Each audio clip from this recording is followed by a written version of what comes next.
Est-ce qu'on est à l'aube d'une troisième guerre mondiale? Tu sais, parce qu'on dirait que ça pète de tout partout, puis qu'il y a des tensions très fortes de chaque pays, tu sais. Ouais, j'ai parlé...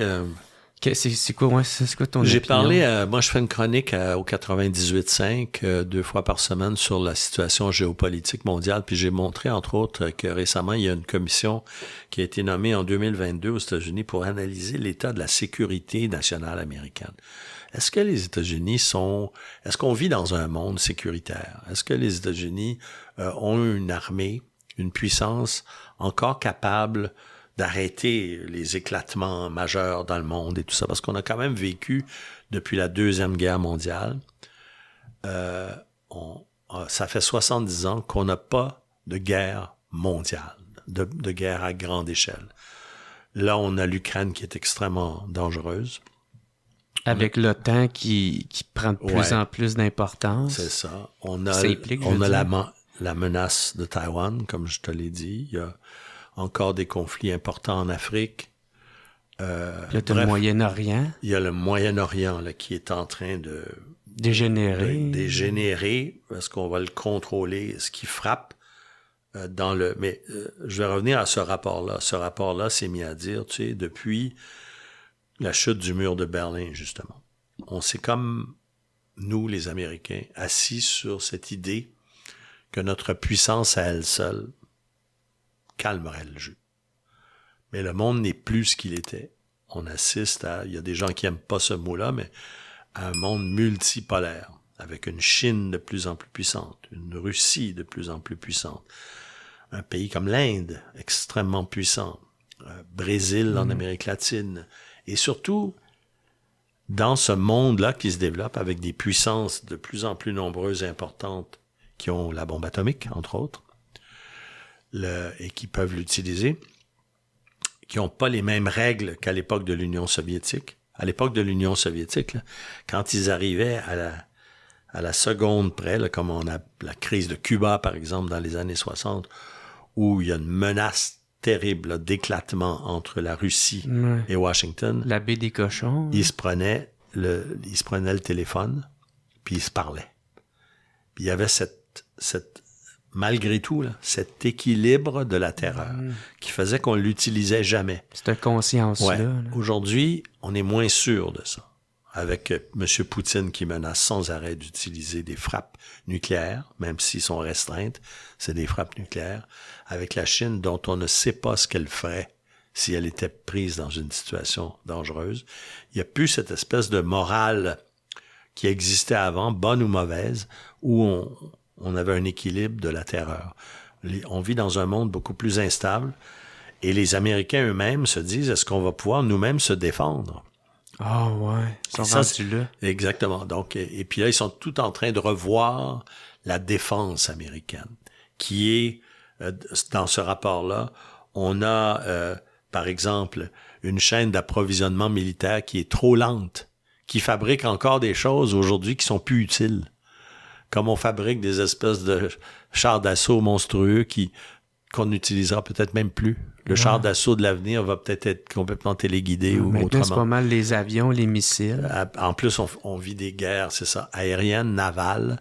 Des drones. Alors, est-ce que des immenses, il y a des régiments entiers aux États-Unis qui ont encore des blindés et des véhicules terrestres en nombre qu'on ne peut pas imaginer, puis qui continuent à en fabriquer, alors que c'est presque désuet.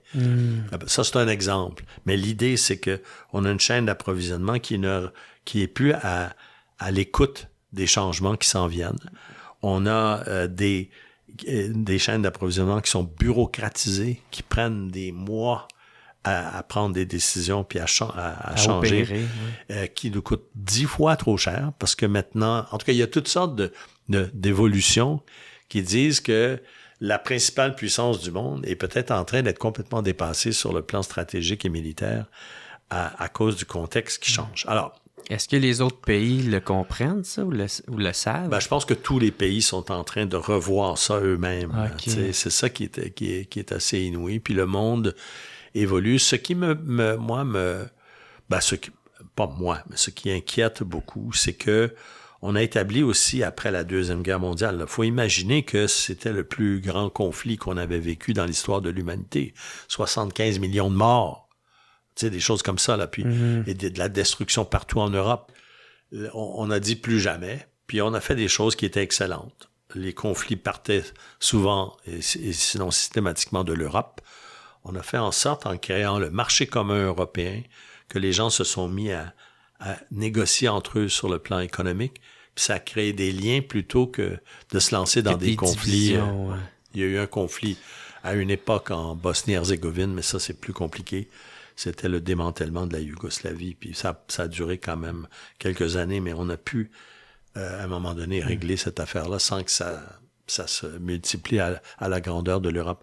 Mais aujourd'hui, tu as un conflit au Moyen-Orient où tu as un pouvoir, le pouvoir israélien, qui a la plus grande armée de toute la région, qui est une démocratie, financée et aidée par la plus grande démocratie au monde, les Américains, et qu'on ne peut plus contrôler.